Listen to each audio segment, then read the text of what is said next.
What is the aim of training? Sorry, sir? Capacity building? Okay. Lifting. If we look at it at a very basic level, the aim of any train, yes? That is the basic. Okay. Yeah, absolutely. That is the outcome. But if you look at the immediate objective is to bring about a change in behavior. Whether that change in behavior is from not being able to do something to being able to do something. That's also a change in behavior. Right? So the aim of training is to bring about a certain change in behavior.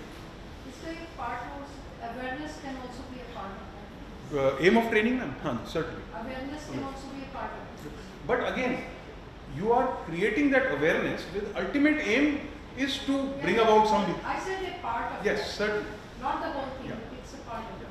So, like for example, if you are making them aware of cleanliness, suppose you are giving a training as part of Swachh Bharat, this thing is cleanliness, but aim is what?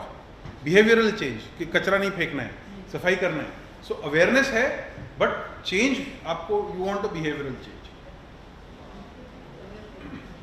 Okay, so therefore any place where behavioral change is involved, this is applicable. It is relevant. Yeah, any other questions?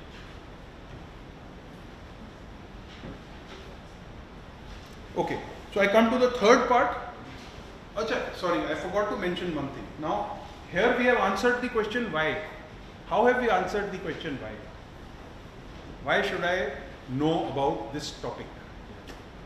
You answered that question. Why? Why about this topic? Here you are answering the question what? Yes. Sir, you talk about enabling. In that you are talking about making them do some exercises. So, how to design that exercise? Is there any particular focus on which you can refer? So, if you look at your background material, background reading material which has been given to you along with in your participant manual, there is a handout on that. What are the different types of activities that you can do? It's a generic one. It is not related to this program or a technical program, but it's a general. What are the different types of activities that you can do and how do you organize them? Whether it is role play, whether it is a case study, whether it is brainstorming. So there are various types of activity. It is given in the handout. It's too long to be able to cover here, but it's given in the handout.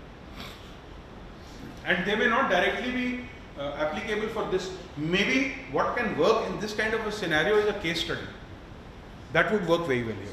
So if you can, create a small, quick case study, very simple, which can help them do a practical thing, maybe something to do with load calculation, or maybe something to do with the, the financial side of it. That I'm not so technically, aware, but maybe you can think of some case study that you can come up with in this. Okay, so here you are answering the question, what?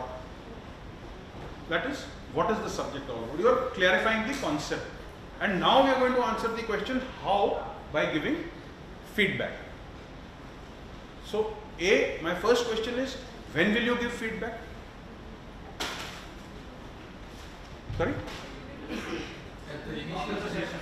During the discussion, okay. At the start of the session to understand what is the level at which the training is. So then you will receive feedback. Then you are getting the feedback. That's the pre-program. But here we are talking about you as a part of your delivery, you are giving certain feedback.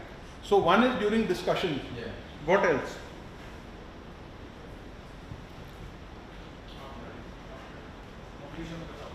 After completion of the topic, yes. After completion of an activity, that is very important. If you are doing any activity, the wrap up or the feedback is very important. Okay.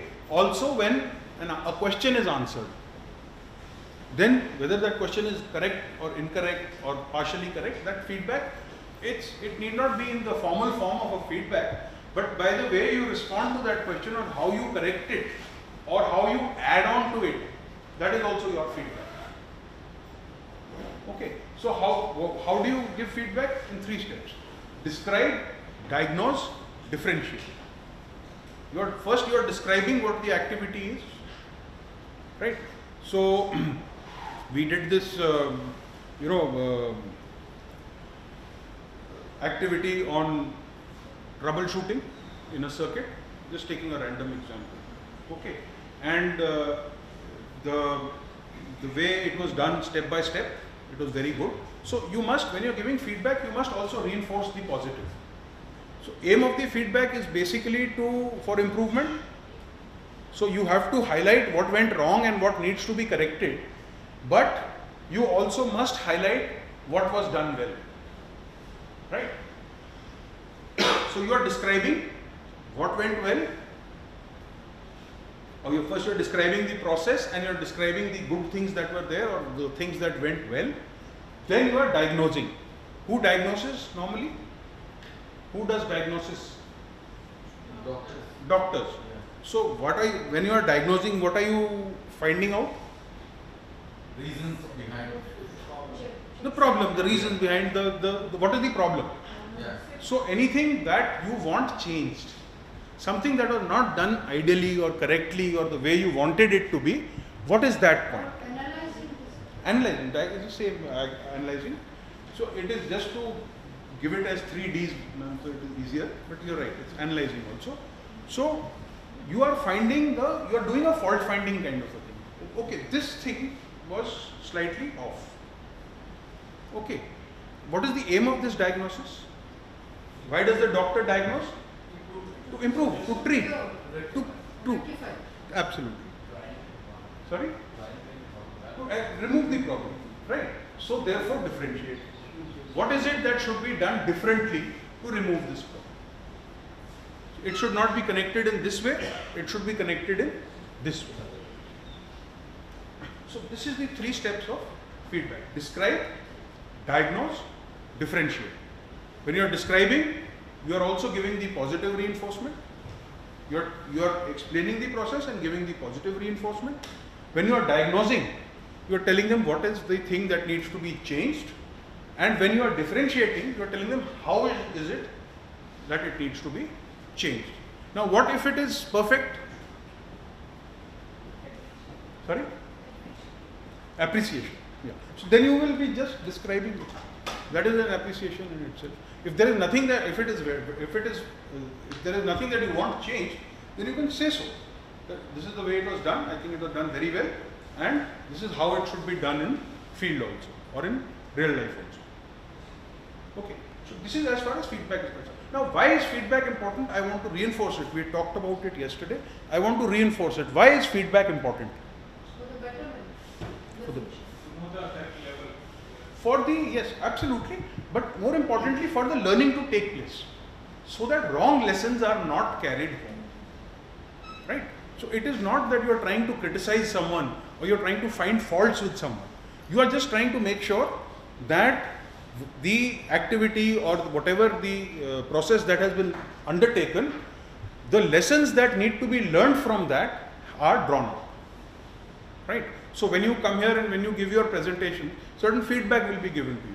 Again, the aim of that feedback is to make sure that when you go back and when you do it next time, you do it that much better. Okay, so this is as far as feedback is concerned. And what question is it answering? How? How? So what you have learned the theory. Now in how, yes. So what is the ideal way of taking a feedback? Like verbal feedback or written feedback? Taking as a trainer, As a trainer. taking the feedback from the participants, both. I would say verbal, non-verbal and written. 3. Suppose here is a participant who is annoyed with certain other things. Right. Right. No, that of course, those are, situations which are, but the, Handle with care. Sir, what is non-verbal, sir? Here it is actually threatening me.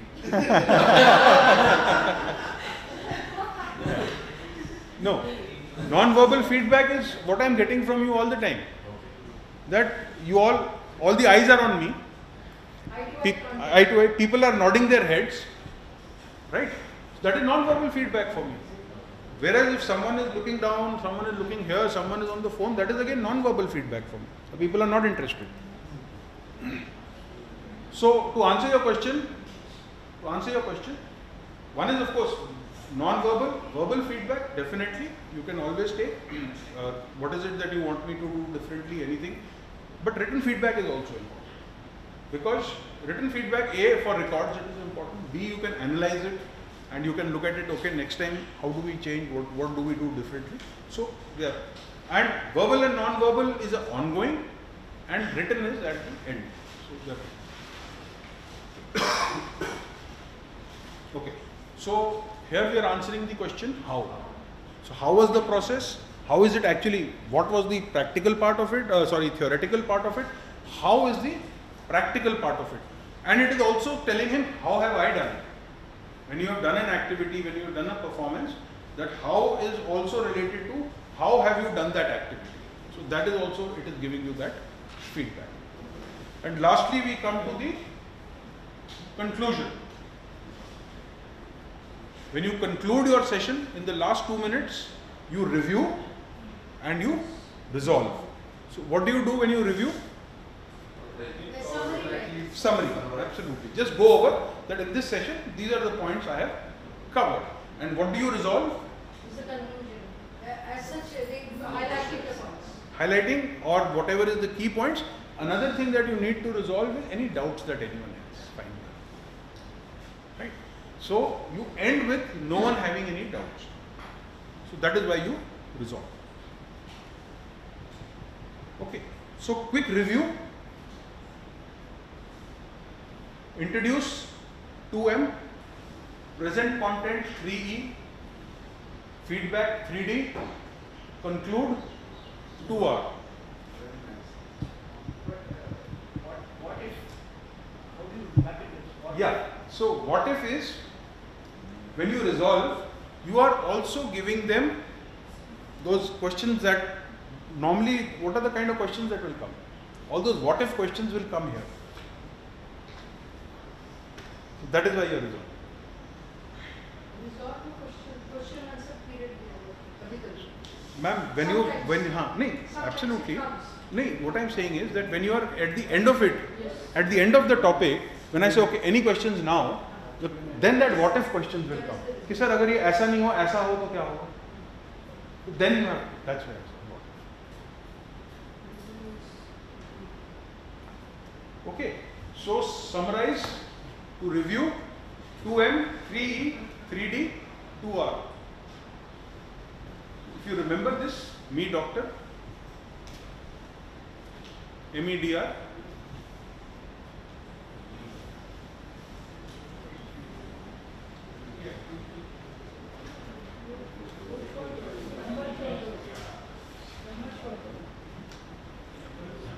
Number 2, 3 बार आया है. 2332. Media. Okay.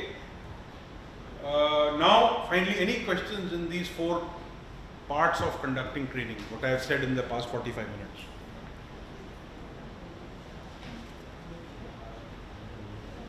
Okay, if no questions, then now what we will do is, we will do a small activity. You are already in your groups as per your presentations. Now, in the next 10 minutes, what we will do is, just go over your material that you are going to present and see how, what you are going to do is just these 2 parts. How you are going to do 2M and 3. Because you have a 10-minute presentation. In that 10 minute, you will spend 2 minutes introducing it and 8 minutes presenting the content. So how are you going to do this 2M and 3E? Between the two of you, discuss, prepare. What are you actually going to say to motivate your participants?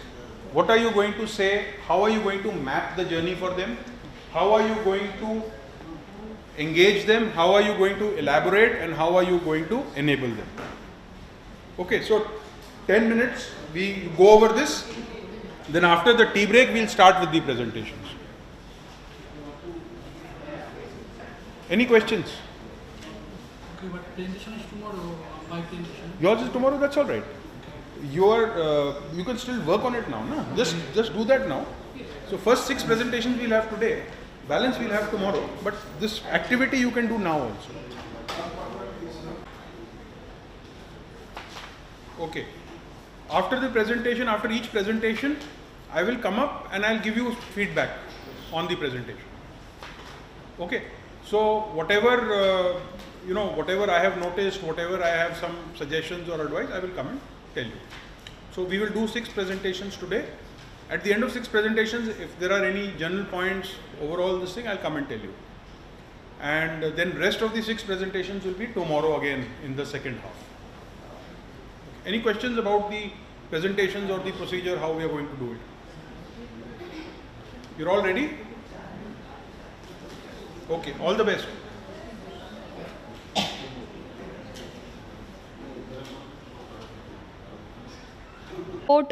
Input export meter and the storage, which are the 2 different points we are going to add in that. But before we start about that technical points, I would like to tell you something different in continuation